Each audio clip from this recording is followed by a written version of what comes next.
trust that it's going to reveal exactly what it means to reveal.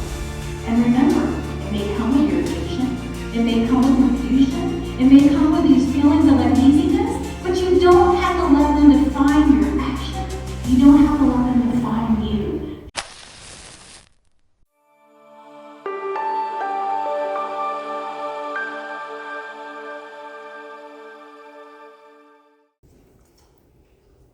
So, a couple weeks back, we had the blessing of Pat sharing with us his transition going on. And he quoted the verse from Ecclesiastes, "To everything there is a season, and a time for every purpose under heaven." And so technically, we are only a month away from, just a day or two over a month away from summer. Summer comes in on June 20th. And it's nice to sit in this time and think, what gifts has spring brought us? And right away, perhaps you hear spring, and so you're thinking about things having to do with creation and nature. But what gifts has spring brought you personally? How can we celebrate and remember spring in this beautiful transition as we are preparing to welcome in summer? You know, one thing that I want to tell you about the springtime is spring, I'm going to use the word she, in honoring of Mother Nature there. So she doesn't cling.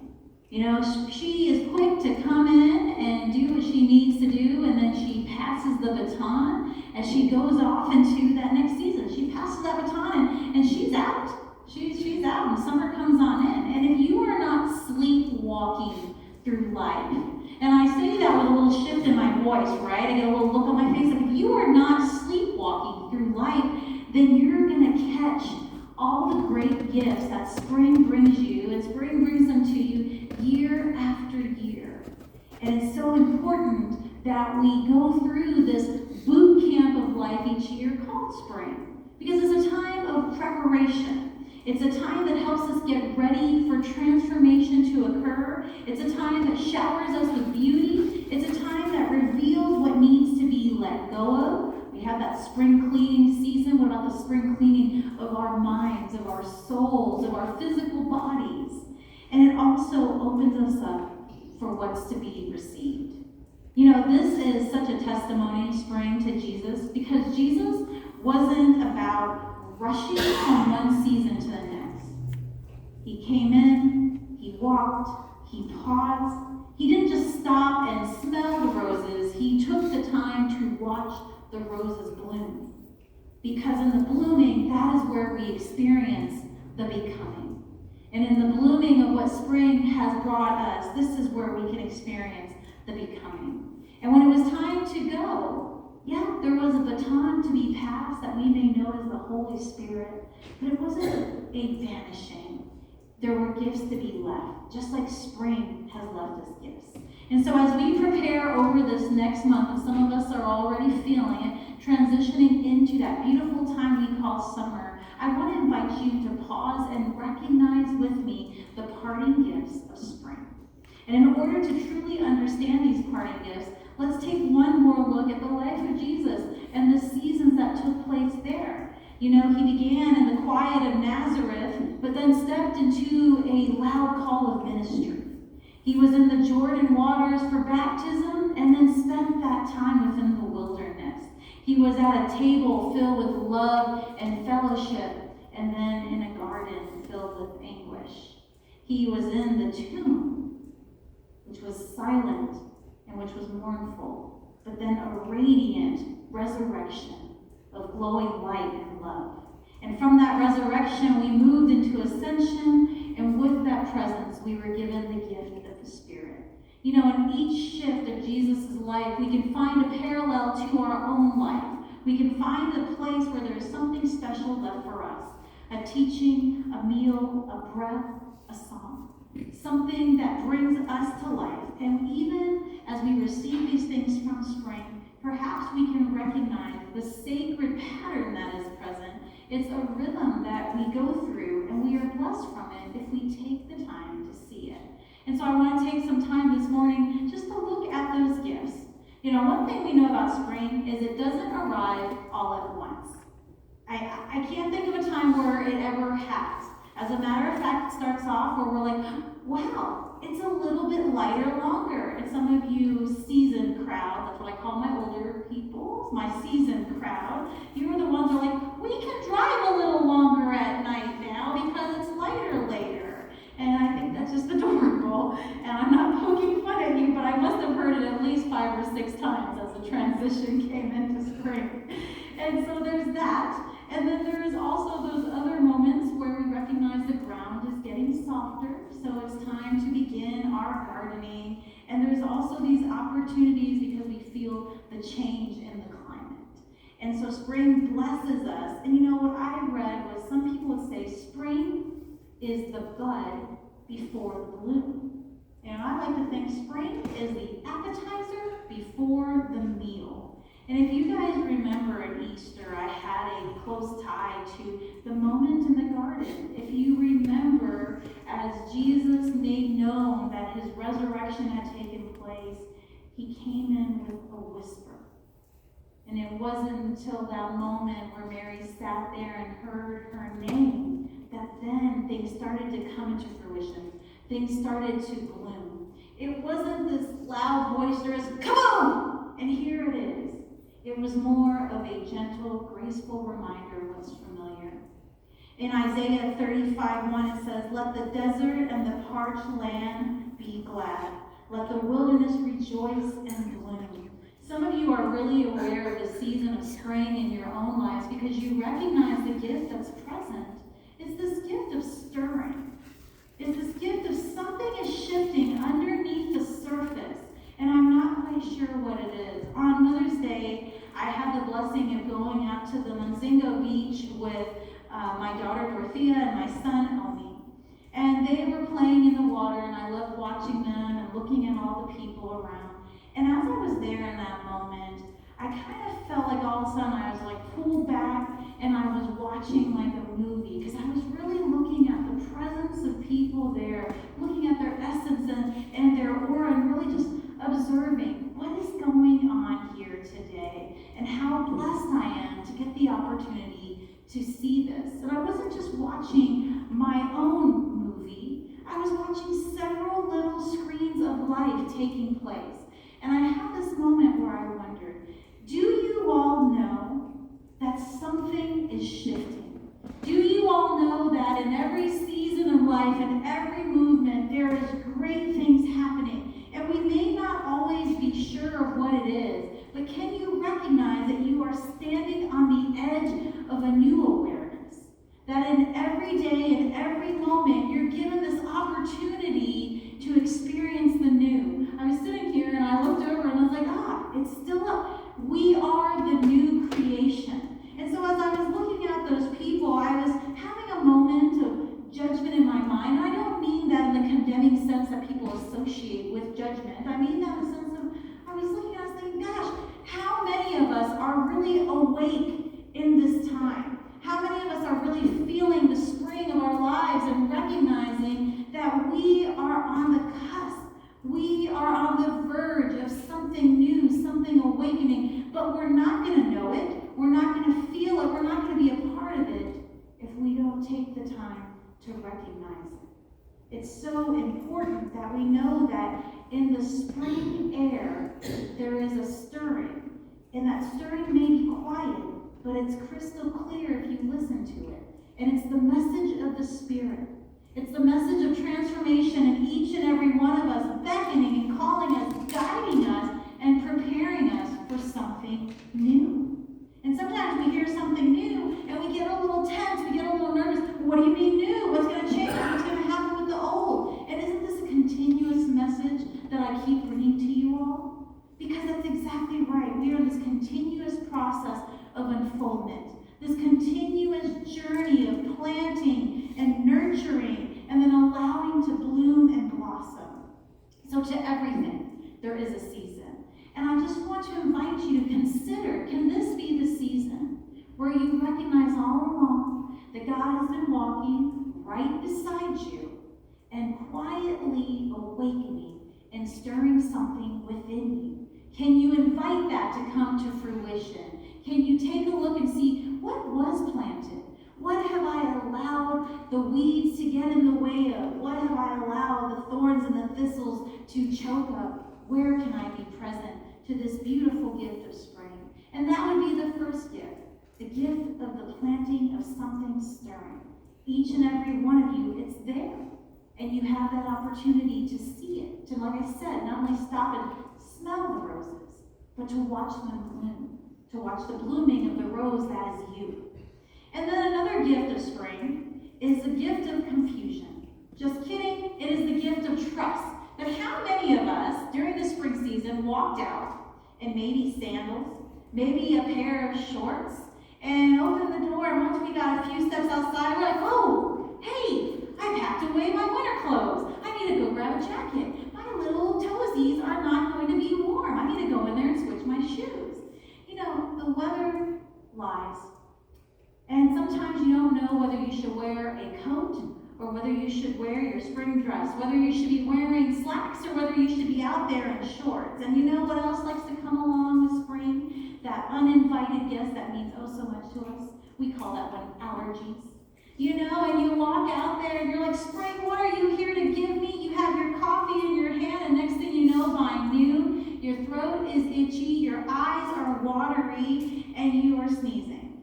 And it's like, welcome, welcome. And as spring continues to move, it may be heading out, but it's going to leave something behind. It's going to leave those allergies. It's going to leave the need to stock those Kleenexes behind. You guys ever work with little kids who are working with glitter? And when they leave and they clear out, how many times for weeks are there still speckles of glitter everywhere? You know, that's a parting gift too. But what I'm trying to say here is even when the work of spring is done, there are still going to be those things in the air.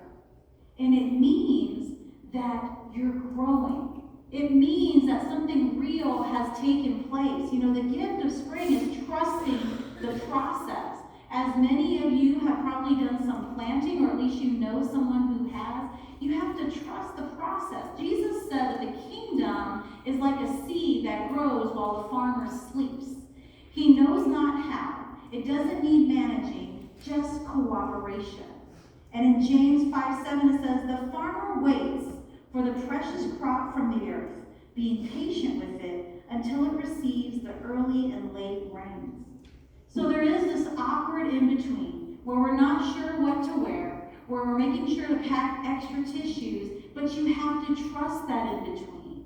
You have to trust that messiness, if that's what we want to call it. You have to sneeze, and you have to keep on going. And that is one of the reminders of spring, is trusting as we are planting, as we are clearing things out, as we are making way for the new, we need to trust the process. Some of the most powerful things that God will do in your life will start with confusion. Will start with inconvenience. Will start with sometimes a little bit of irritation. But if you wait for it, if you trust in it, if you are patient about it, and if you pay attention, then you will see what's to come. Many of you know I was in Arizona, which I like to call that a time of training, a time of reflection and soul care, and a time of retreating. And one of the moments while I was there, I got to just sit out and enjoy some of those beautiful craftsmanship and handiwork of God as I was taking in these beautiful rock formations. And I remember I saw this particular formation, and it was quite a ways up, and I thought, I'm gonna make my way to it. And it was a little bit of stepping and sliding and really having to trust my footing along the way. But I kept going. And I kept moving up there. And when I got to a certain point, I stopped and I looked out. And I actually asked the path. I asked the path to give me a moment of hearing the voices of all of those who have walked here before me. And I didn't mean those like the tourists and those who just came to take pictures and smile with their families. Nothing wrong with that. But I meant the other initiates, the other seekers, the other searchers, the others who have walked through this area seeking to know more, to know God more, to know life more, to know love more, to know themselves more. And as I was sitting there in that moment of silence, I was just allowing the breath to be my message. I was allowing that internal stirring to be my message. I was feeling the stillness, and I had no idea what was being revealed or how it would come to fruition, but I didn't care. Because in that moment, there was a peace in the unknowing. And it wasn't uncomfortable. Because a lot of times when we don't know, we tend to feel discomfort. But there was no need to feel any discomfort because I was trusting. Just as sure as I saw that rock formation, I'm like, I don't know how I'm going to get there, but I'm going to walk in the trusting.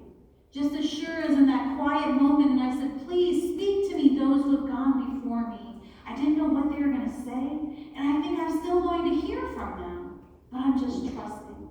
Just as sure as many of you have maybe planted seeds, I know my daughter Isabella's doing that, and maybe putting other things in the ground, it's that trusting. Well, can you all trust that the Spirit, that the highest version of you has been planting throughout your entire journey? And throughout the season of spring, there have been some things planted, and maybe you're starting to see that little bud. Maybe you're starting to feel that little breaking in the ground. And don't get worried. Don't rush to go touch it and figure out exactly what it is. You don't have to take a bunch of pictures and ask AI to define it for you. You can just let it be. And you can trust that it's going to reveal exactly what it needs to reveal. And remember, it may come with irritation. It may come with confusion. It may come with these feelings of uneasiness, but you don't have to let them define your action. You don't have to let them define you. Trusting in the process is a beautiful gift of spring. We have to trust the call. And it's not a call over the phone. It's not an invitation through the mail. It's from within. And it comes welcoming, and it's hoping, and it's pleading. Trust me. Hear me and receive me. Because we have something glorious coming. And the third gift of spring that I want to spend time talking about is that peace we find when we have the gift of letting go. You know, when it comes to spring, there is always this moment of farewell. And maybe unless you're really big into diving into these sort of things, you may not understand that exactly. But I like what Pat said in his message when he said there's that final curtain call. And so it made me think about the story of Persephone. And so long ago, before there were calendars and clocks, the seasons moved with the rhythm of the gods. And I just want to tell you all that this is my little disclaimer time. Let me step over here for disclaimer time. And I mean this as lovingly as possible, but I can only be Gina. I don't really care what you believe. What I care about is if you believe in the growth and the unfoldment and really coming to full remembrance of who you are. If you care about love and kindness and giving to one another. And the way that ties into all of this is because the other day I was talking to someone about Jesus. I was talking about unfoldment, and it went to this conversation of, well, you know, gods are demons. Mythology, that's all about demons. That's all about demons, and we really shouldn't talk about that. I want to tell you that these stories, the things of history, have been given to us to escort us in our journey of unfoldment. And so if I'm ever talking about something up here, like mythology, or I'm talking about Buddhism, or I'm talking about Islam, you don't have to cringe and get worried what's happening. What's happening is we're growing and we're learning, and we're recognizing how all paths lead back to Jesus in one way or another. And if you want to challenge me on it, we can have a seat in my office and I'm ready to go for it. But I want you to know that all paths will take you back there. So let's listen. There's Persephone. And it's the daughter, and she's the queen of spring, and she brings blossoms and life, and then she returns into the underworld.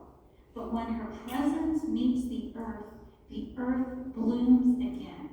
And her laughter comes and wakes up the soil, and her footsteps go, and she paints the fields with flowers and with life. This is when we see the beauty. We even see on the side of the highway when we're driving through. But you know what? She never stays very long. She can't stay forever. She came to give, and as I said in the beginning, not to claim. She comes to give and then to move on. And as the days grow longer and the sun gets bolder, she stands at the edge of the field and she smiles and she says, I've summer will have its turn. And she leaves us. With a kiss to the breeze and a nod to the trees, she turns away and moves on. And it's so interesting because we know she will come again as we hunger for the green, as we hunger for the blossom of spring. But we can trust in the meantime, and we can let go. And Jesus was very much the same. Jesus knew when it was time to go. As a matter of fact, I think he said those 3 words, "It is finished." And "it is finished" did not mean, hey, it's done, no more work for you guys. It is finished. It is finished meant I did my part. And I'm not leaving with despair. As a matter of fact, I'm not even leaving, but as I go, I am going to give you clarity. I am going to give you peace. I am going to give you everything you need. I am going to give you the Spirit. And then he goes. And some of us are still holding on to blooms that are ready to drop. Some of us are still clinging on to things that it's time to say we've given all we can or we received all we can, and now it's time to let go. Trust that there will be another season, another time where maybe something similar or maybe something completely different will come, but it will not be the same. It'll be something new, and it'll invite you again, and it'll take you further in the blooming of yourself and the becoming of who you are. Some of us are afraid to let go. Some of us think that when we let go, it means we fail. Some of us think that as we let go, as we're moving through our later years of life, or perhaps retiring, that it means something is coming to an end and it's done. You know, a door is closing, but nothing has to come to an end. It's time to hear that you've done your part, you've fulfilled your task, and now it's time to let go. Now it's time to breathe and just see what comes. In Jeremiah 29:11, we all know this verse. "For I know the plans I have for you, declares the Lord. Plans to prosper you and not to harm you. Plans to give you hope and a future." You know, that verse was on a cross that was given to me in the Sedalia church. I'd say that was not my first church that I was in, but it was the first church where I really got to get into ministry. I was an associate minister there, and I felt like that's where I actually got to get maybe like neck high for some of the first times in ministry. And I remember coming to the realization there, as I have throughout my entire life, that there are times to let go and trust that God knows the plans that he has made for me. I know the plans that God has made for me. And there is no reason to fear being harmed. There's no reason to fear letting go, because I'm going to prosper. Things are going to grow and come to fruition. And I believe that when I am in alignment with all that I am, which is all that God is, then great things are going to come to fruition. And so it's time. It's time to recognize that in my ministry, in my business, in my family life, with my children, there are those moments where it's just time to let go. To let go of the programming and the illusions, to let go of those things that are tethering me down, to let go of the idea that the world says this is what everything's supposed to look like right here and now. Are you a thriving, healthy church? Well, it should look like this. Are you a good mother or a good father, a good son or a good daughter? Well, it should look like this. Are you a person who's entering into retirement? Well, it should look like this. That's so gross. That is so gross. Do not let the world program you into what things should look like. You can recognize who you are. You can recognize what to let go of. And just like we've talked about before, when you let something go, it allows room for something new to come in. I appreciate your all's patience with me this morning and you all being here in this beautiful service that first and foremost is the communion that we share in the Spirit to celebrate and honor what we have been given from our source, our universe, our God, from Jesus. But also as we took time today to honor our beautiful song named Gina, we can recognize it, you too. We can look at this time of your life as a saying goodbye to spring. And I can't wait to see the hot, fiery boldness of summer. But that's just not for her. That is for everyone here. And so I want to invite you to recognize spring is the giver of the quiet awakenings. And some of the times those awakenings are going to be messy. But just know that we always have the courage to be ready. We always have the empowerment to do what we need to do. We always are able to transition out and boldly step into the new. To everything, there is a season. So I invite you to hear the whisper, to sneeze and trust, but most of all, to not be afraid, to let go and welcome him. Please join me in prayer. Our most gracious and loving God, as we humbly bow before you, we recognize that we don't bow in shame or guilt or fear, but we bow in that reverent knowing of how blessed we are to have a God such as you. How blessed we are to be created in the image of you, to be given that life, that force, that power, that gift, that beauty. And so as we're here today, may your message speak to us.